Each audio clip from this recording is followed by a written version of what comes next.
राकेश टिकैत तो अभी तक एमएसपी गारंटी के लिए पहले भी लड़ रहे थे और अभी भी लड़ रहे हैं। आपने जो है बार बार जो है कि आश्वासन देते रहे हैं मोदी जी, और अभी तो मेरे को तो ये पूरा विश्वास है कि हमारी बात को बिल्कुल ये मानेंगे। विश्वास दिया था ना सबको कि एमएसपी गारंटी होगी, बिल्कुल होगी।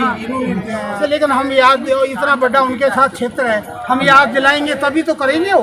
कमेटियां जो है केवल मामले को ठंडे बस्ते में डालने के लिए होती हैं। कमेटी पहले बनी थी 2011 में, जिसको मोदी जी जो खुद हेड थे, उस वक्त तो गुजरात के मुख्यमंत्री हुआ करते थे। उन्होंने सरदार मनमोहन सिंह जी जो प्रधानमंत्री जी, उनको खुद रिपोर्ट भेजती थी किसानों को एमएसपी गारंटी कानून चाहिए। अपनी कमेटी की रिपोर्ट क्यों नहीं उठा लेते हैं? प्राइवेट बिल जो राजू शेट्टी जी ने बनाए हुए संसद में पड़े हैं, उन्हीं बिल को क्यों नहीं लेती है? मामले को ठंडे बस्ते में गुमराह करने की चीजें और कुछ भी नहीं है। लगातार प्रधानमंत्री जी की कितनी भी भाषण सुनिए, सब में किसानों की आय की बात करते हैं, किसानों की दोगुनी आय की बात की। उसके बाद कहते हैं किसान सम्मान निधि हर साल आपको 2-2 हजार रुपए मिल रहा है। किसान की आय पहले 0 थी, अब डबल 0 हो गई। उसी डबल 0 की वो बात कर रहे थे बेसिकली। वो हम लोग नहीं समझ पा रहे कौन सी डबल इनकम की बात कर रहे हैं। ठीक है, किसानों की हालत दिन ब दिन बुरी होती जा रही है, आप खुद देख रहे हैं। ठीक है, खेती किसानी का संकट समाज के किसान संकट से निकल के एक सभ्यता का संकट बनता जा रही है।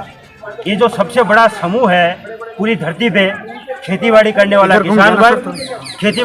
किसान वर्ग और मजदूर वर्ग, ये अपनी आजीविका बचाने की लड़ाई लड़ रहा है इस वक्त पूरी धरती पे। आप इंटरनेशनल न्यूज देखते होंगे, हर देश का किसान परेशान होकर रोड पे आ रहा है, ट्रैक्टर लेके बाहर आ रहा है। ये इसी वजह से आ रहा है, न केवल बाहर बल्कि पूंजीवाद के रौद्र रूप से पूरे संसार का किसान दुखी। लेकिन हमारे आदरणीय प्रधानमंत्री जी हैं, वो क्या बोलते हैं क्या नहीं बोलते सब जानते हैं, सबको मालूम है पूरे देश को।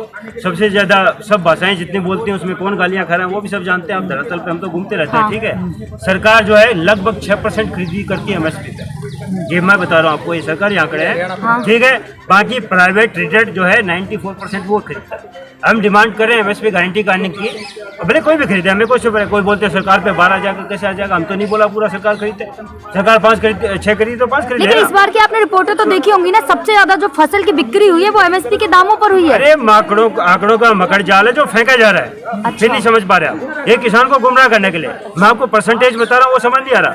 लगभग 6% खरीदी करता है, 54% तो प्राइवेट खरीद रहा है। तो कहाँ सरकार ने खरीदा? तो वही मानती है जो सरकारी आंकड़े होते हैं। भाई वही बता रहा हूँ, जनता को समझना होगा।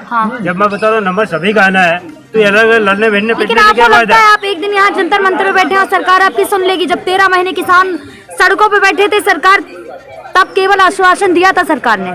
अब आप एक दिन जंतर मंतर पे बैठे तो सरकार सुन लेगी? बता रहा हूँ, पिछले 75 साल से किसान बड़ा नासमझ भोला है। ठीक है, नादान है, वो किसी की बहकाव में आ जाता है, किसी की बातों में आ जाता है।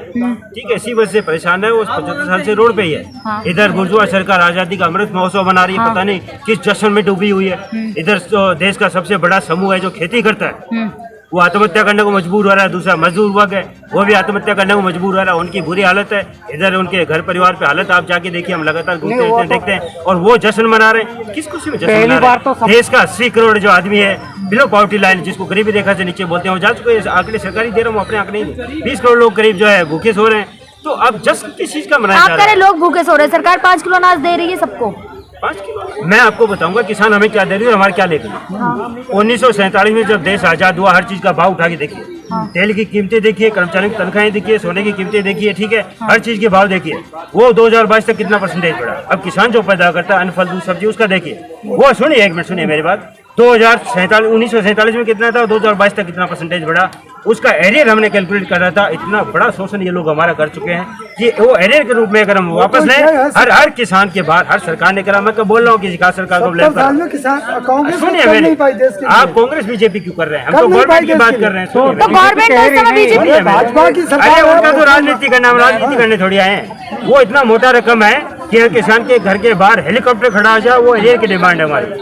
दूसरी हमारी डिमांड ये है, जो किसान जो है, किसान की जो फसलें खेतों में खड़ी हैं, वो क्या कर रही हैं वो खुद किसान को नहीं मालूम है। अच्छा। पूंजीवाद जो कार्बनिक यौगिक छोड़ता है उसको हमारी फसलें सोखते हैं और उसको मानव यौगिक क्यों बदलते हैं, ऑक्सीजन में, लकड़ी में। ठीक है, उसका कैलकुलेशन हमने लगा 1,30,000 करोड़ के बगैर कार्बन टैक्स लगा के जिसके लिए काम करें वो किसान को देना चाहिए। दूसरा हमारे पेड़ जो खेत में खड़ा हुआ है वो भी यही काम कर रहा है। पूंजीवाद जो छोड़ेंगे कार्बनिक यौगिक सोखता है, उस मानव उसको भी 2,000 रुपए पेंशन पर पेड़ बांधनी होगी। सेटेलाइट से इनको पराली और धुआं दिख रहा है। पराली धुआं क्या होता है? जो फेड़े बेसिकली बोलते हैं, जो नीचे फेड़े बनते हैं वो जलाते हैं, जो आदिकाल से जलाते आ रहे हैं।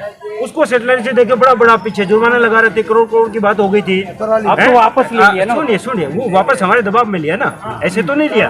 तो कैसे मूर्ख बना रहा है वो? बात ये है कि पूंजीवाद किसान को कैसे मूर्ख बना रहा है। खेत में बाप को खा रहा है किसान को, और सीमा पे उसी के बेटे जवान को खा रहा है। लेकिन मोदी जी जब भी कोई भाषण करते हैं तो ये कहते हैं देश का सबसे ज्यादा खुशहाल किसान है। ऐसे बोलने से क्या होगा?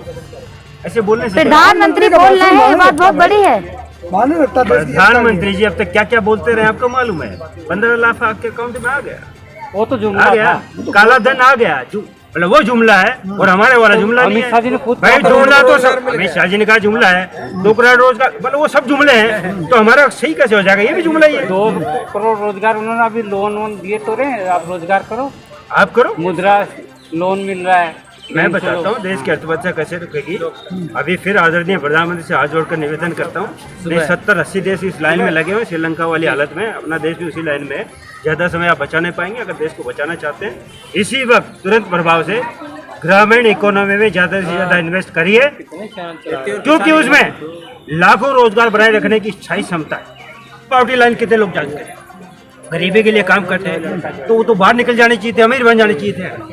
वो छोटे छोटे काम कर रहे हैं, शौचालय बनाना, रोड बनाना, बिजली पहुंचाना। तो शौचालय यही विकास है इनका। उन शौचालय का नाम रखना चाहिए आडवाणी अंगालय मूत्रालय, दीनदयाल फलाना दिखना मूत्रालय, यही विकास है। इसको विकास बोलते हैं आप, इसको विकास दिखाएंगे। तो ये तो स्वच्छ भारत बन रहा है ना, जो आप रोड पे जा रहे थे महिलाएं, सरकार ने नहीं कर पाई, सरकार ने वो कर दिया। इज्जत की बात है ना, तो महिला हमारा जो ग्राउंड वाटर है वो दूषित हो रहा है उससे।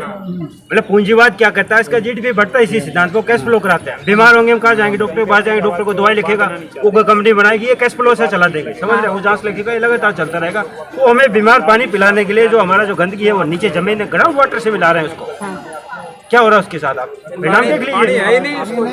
तो क्या लगता है कि मतलब आप एक दिन यहाँ पे जंतर मंतर से सरकार के आपको एक दिन नहीं, हम किसान महाआंदोलन के पहले दिन से बैठे थे, आखिर तक बैठे रहे, अब भी बैठे हैं वोटरों पे इसी डिमांड के लिए। और बीच बीच में जंतर मंतर पे हम रिक्वेस्ट करते हैं, इनसे एप्लीकेशन देते हैं, ये परमिशन नहीं देते, कभी मिल जाती है परमिशन, कभी नहीं मिलती है। इसी हिसाब से हम लगातार अपनी बात रखते हैं। अभी क्या करने वाले हैं आप? अभी देखिए हम ज्ञापन देने जाएंगे, ज्ञापन पढ़ के मैं आपको सुना देता हूँ क्या है ये ज्ञापन। आज का जो रहेगा 1 अगस्त 2022 का हमारा कौन था जंतर मंतर नई दिल्ली का, अभी वहीं पे है। सेवा में आदरणीय प्रधानमंत्री जी, इसको मैं फिर कोट करना चाहूंगा। शिष्टाचार का हमने पूरा ध्यान रखा, लेकिन इन लोगों ने किसान आंदोलन के दौरान किसान को क्या क्या नहीं बोला, कैसे कैसे शब्द उसके लिए यूज नहीं। उस किसान के लिए जो कड़ाके की गर्मी में, ठंड में और बारिश में भीगकर अन्न फल दूध सब्जी पैदा करके 770 करोड़ धरतीवासियों का पेट भरता है। अगर सुनिए, अगर आप उनके चरण धो के पिए तो भी उसका कर्ज नहीं उतार सकते, उसको क्या कहने बोला गया? तो रोक लगी। सुनिए मेरी बात सुनिए, ठीक है, ये हमारा ज्ञापन है, ये विषय है। इसी मानसून सत्र में तुरंत प्रभाव से MSP गारंटी कानून बनवाने हेतु, ठीक है, हम चाहते हैं, अभी मानसून सत्र चल रहा है, इसमें MSP गारंटी कानून बनाएंगे, ठीक है। महोदय सविनय निवेदन के हम सभी भाग के किसान चाहते हैं कि हमारी सभी फसलों, फल, दूध, सब्जी की MSP 1947 को आधार वर्ष मानते हुए जितनी प्रतिशत महंगाई, तेल की कीमतें, जनप्रतिनिधि कर्मचारियों की तनख्वाहें, सोने की कीमतें बढ़े, उसी के अनुसार MSP गारंटी कानून बनाया जाए और MSP को सोने, तेल, जनप्रतिनिधि कर्मचारियों की तनख्वाह से डायरेक्टली लिंक किया जाए, ताकि जैसे ही सभी बढ़े, इनमें से कोई एक बढ़े तो MSP भी ऑटोमेटिकली स्वतः ही बढ़ जाए। इसके लिए किसानों को आगे कोई आंदोलन ना करना पड़े, क्योंकि किसान थक गए आंदोलन करते करते। 75 साल हो गए, क्या रोड पे रहेगा? हम स्थायी समाधान चाहते हैं अपनी समस्या का, क्योंकि आदरणीय किसानों की हालत बहुत दयनीय है। जैसा कि आप जानते हैं कि हर घंटे 2 किसानों का आत्महत्या करने पर मजबूर होना पड़ रहा है। हमारा आपसे विनम्र निवेदन है कि हमारी मांगों को जल्द से जल्द पूरा किया जाए, अन्यथा हम सभी भारत के किसानों को न चाहते हुए भी लिखा एक बड़ा आंदोलन करने को मजबूर होना पड़ेगा। जय किसान, धन्यवाद।